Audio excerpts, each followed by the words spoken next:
बचपन में हम सभी ने अपने माँ बाप, दादा दादी, नाना नानी से भूतों की कई कहानियाँ सुनी हैं। पर सोचिए कि क्या हो अगर एक दिन ऐसी ही एक कहानी सच हो जाए। 21 साल के शुभजीत के साथ कुछ ऐसा ही हुआ। शुभजीत 3 साल बाद अपनी पढ़ाई पूरी करके अपने गांव वापस आया था। शुभजीत वैसे तो बंगाल के प्रोवियर डिस्ट्रिक्ट के एक छोटे से गांव का रहने वाला था, पर पढ़ाई के सिलसिले में वो पिछले 3 साल से कलकत्ता में रह रहा था।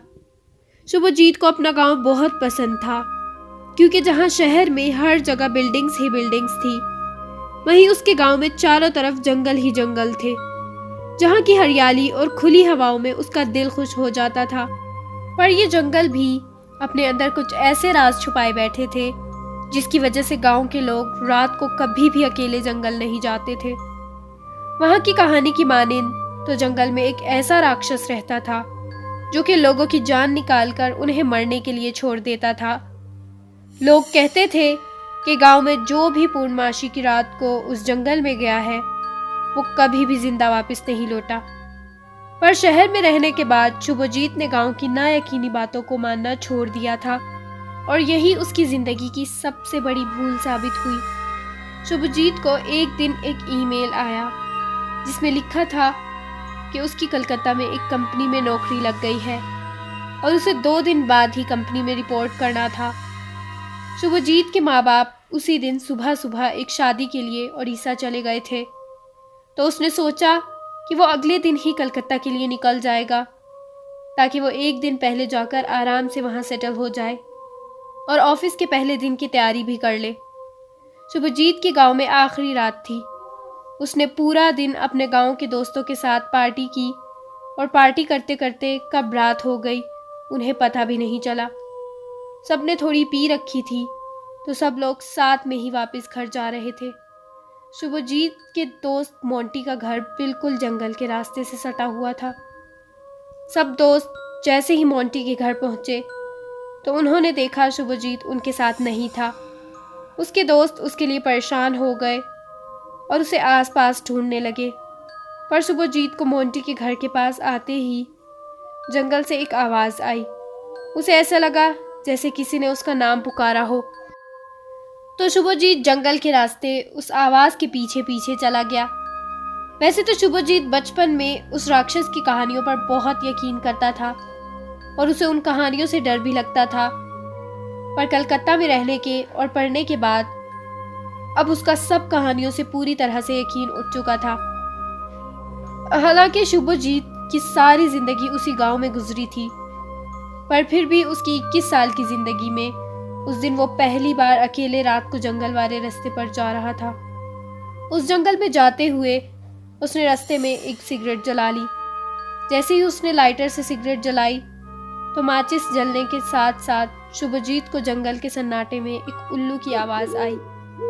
शुभजीत सिगरेट पीता पीता चल रहा था, और अब कम से कम आधे किलोमीटर की दूरी तय कर चुका था कि तभी शुभजीत के सिगरेट के धुएं को चीरता हुआ वहां से कुछ गुजरा।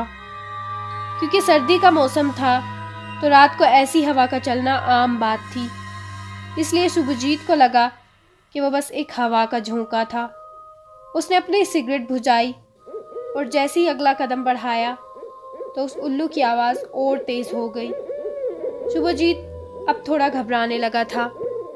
तभी उसने देखा कि दरख्त की डाली से 2 बड़ी बड़ी आंखें उसे घूर रही हैं, जैसे किसी उल्लू की आंखें हों, पर बहुत बड़ी, लाल और खौफनाक। उन आंखों को देखकर शुभजीत और घबराने लगा और जंगल के रास्ते से वापस मुड़ गया।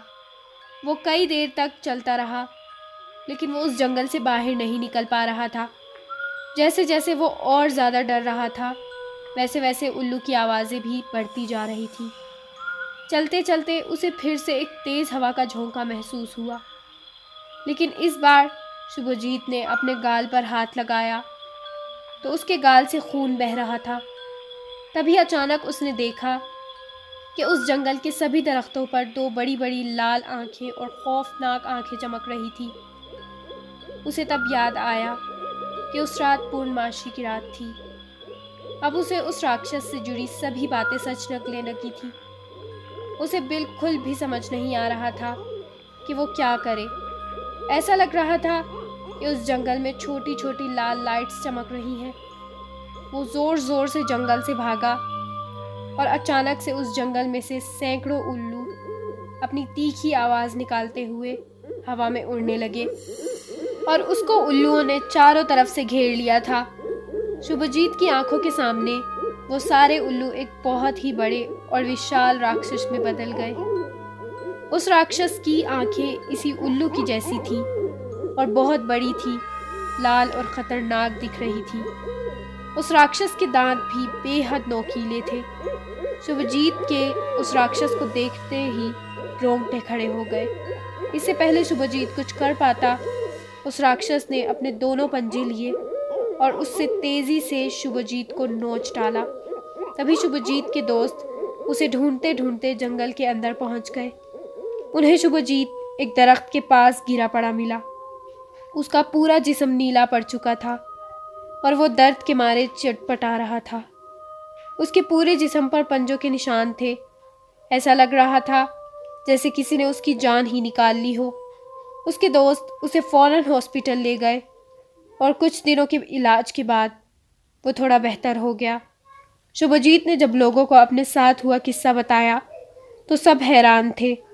गांव के बुजुर्गों ने कहा कि वो राक्षस पेंचा पेंची है, जो उस जंगल का एक ऐसा भूत था जो पूर्णमासी की रात को लोगों के जंगल में अकेले होने का इंतज़ार करके एक उल्लू के रूप में आकर अपना शिकार का पूरा खून चूस लेता है।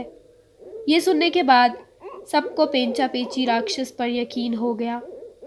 शुभजीत को अपने दोस्तों की वजह से उस रात बाल बाल बच गया, लेकिन वो कभी भी पेंचा पेंची की खौफनाक आंखें नहीं भूल पाएगा।